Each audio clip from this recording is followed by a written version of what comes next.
Los conocimientos previos necesarios para comprender este video son las leyes de Boyle, Charles, Gay-Lussac y Avogadro y las relaciones de proporcionalidad tanto directa como inversa. Bien, acá vamos a ver la ecuación de estado de los gases ideales, introduciendo las leyes de los gases, la expresión de la ecuación de estado y algunos ejemplos.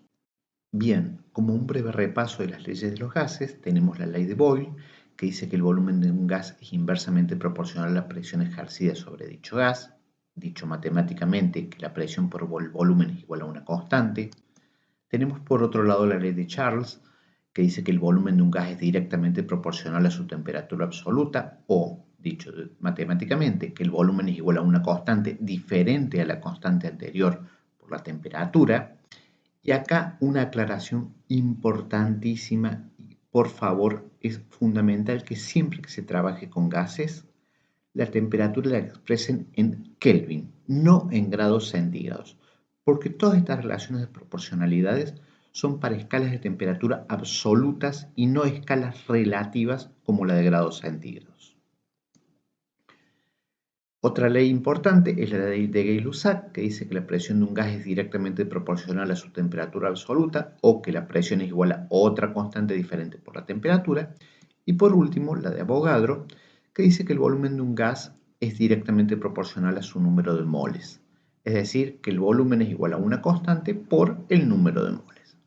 Bien, vamos a ver ahora cómo se combinan estas cuatro leyes individuales en la ley de estado de los gases ideales, que es P por V es igual a N por R por T, es decir, presión por volumen es igual al número de moles por la constante R por la temperatura. La ley de Boyle nos decía que la presión es inversamente proporcional al volumen, es decir, P por V es igual a una constante, por supuesto, teniendo en cuenta que todas las otras variables no cambian. Entonces, presión por volumen es igual a una constante, lo que es lo mismo decir que presión por volumen es igual a N por R por T, siempre y cuando N, R y T no cambien. Si vemos ahora la ley de Charles, que decía que la presión era igual a una constante por la temperatura, pues bien, si el volumen N y R no cambian, esa constante va a ser igual a N por R sobre volumen.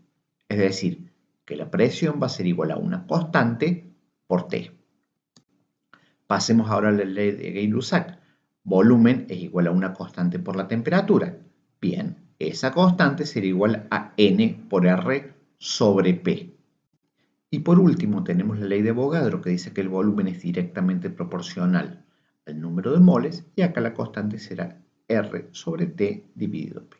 Entonces, estas cuatro leyes confluyen en la ecuación de estado de los gases ideales.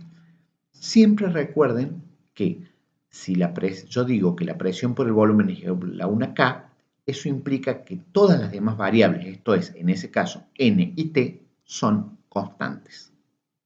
¿Sí? Este es el origen de la ecuación de estado de los gases ideales, que es P por V es igual a N por R por T. Esa R, en las unidades que trabajamos nosotros habitualmente, es igual a 0,0821 atmósferas por litro sobre mol por Kelvin. Es muy importante recordarla. Vamos a tomar un ejemplo de cómo usar esta ecuación de estado de los gases ideales. Yo tengo un problema que me dice que 3 moles de un dado gas ocupan un volumen igual a 2 litros cuando se encuentran a una temperatura de 400 Kelvin. ¿Cuál es su presión expresada en atmósferas? Veamos qué datos tenemos. Sabemos que son 3 moles, es decir, N es igual a 3 moles, que el volumen es igual a 2 litros, que la temperatura son 400 Kelvin y que la presión no sabemos cuántas atmósferas son. Podemos plantear con esto la ecuación de estado de los gases ideales y tenemos todo lo que necesitamos. Sabemos el volumen, sabemos N, sabemos R, sabemos T y nuestra única incógnita es la presión. Entonces, reorganizamos y despejamos la presión de la ecuación de estado, nos queda que la presión es igual a N por R por T sobre B y reemplazamos cada una de las variables por su valor. Acá la recomendación es que siempre pongan las unidades. ¿Por qué?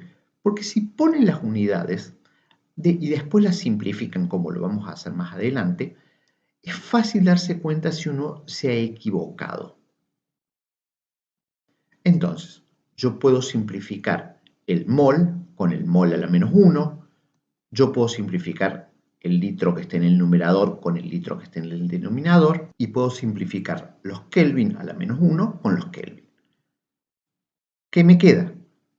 Hago el cálculo numérico y me queda 49,26 atmósferas, porque atmósfera es la única unidad que me quedó. Y está bien, ese es el resultado que me tendría que haber dado. Si yo por alguna razón hubiese despejado mal la ecuación de estado de los gases ideales de P es igual a N por R por T sobre B y hubiera llegado a otra cosa, las unidades no me iban a quedar bien y entonces ese hubiera sido un indicio que tenía que revisarlo. Entonces, nuestra respuesta es que la presión es 49,26 atmósferas.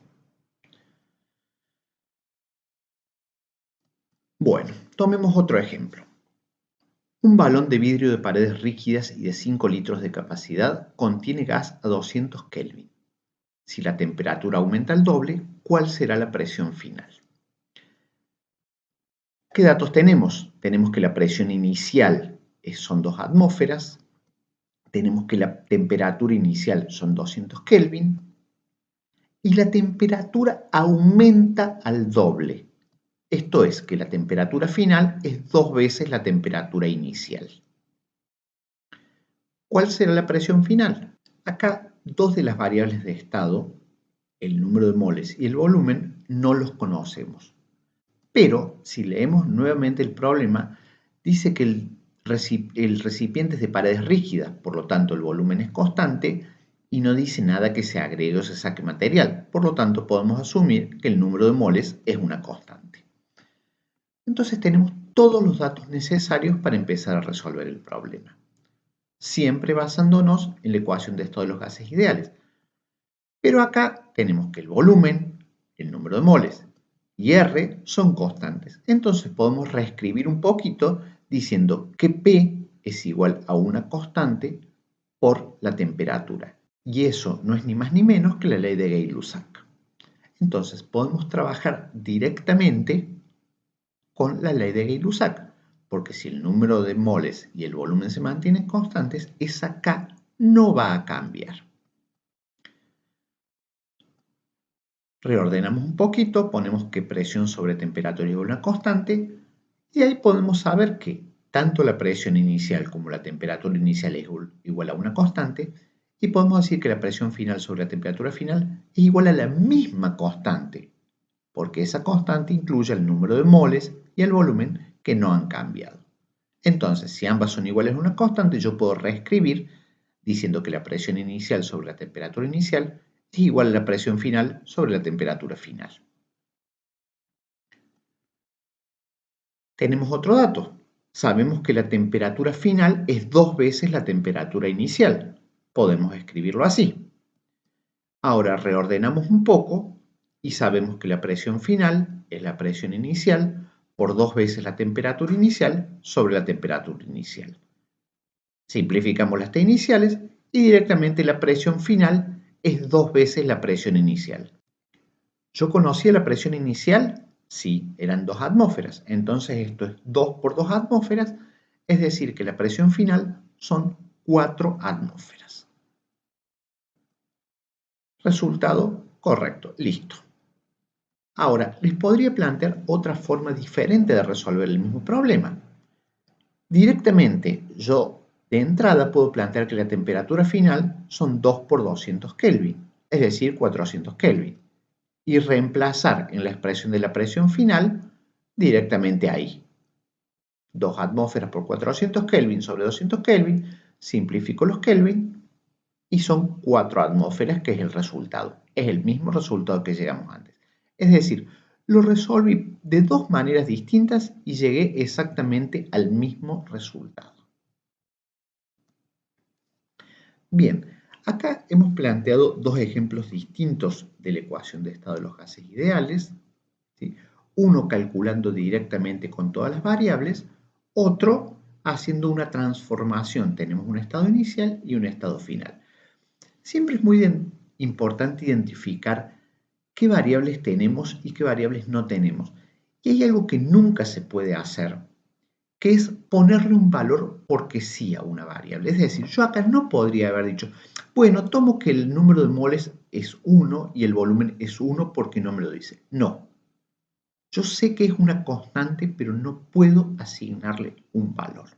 La otra cosa importantísima que siempre tienen que recordar cuando trabajan con gases ideales es que las temperaturas se expresan en Kelvin. Si hay una temperatura que está en grados centígrados, se la convierte a Kelvin sumándole 273.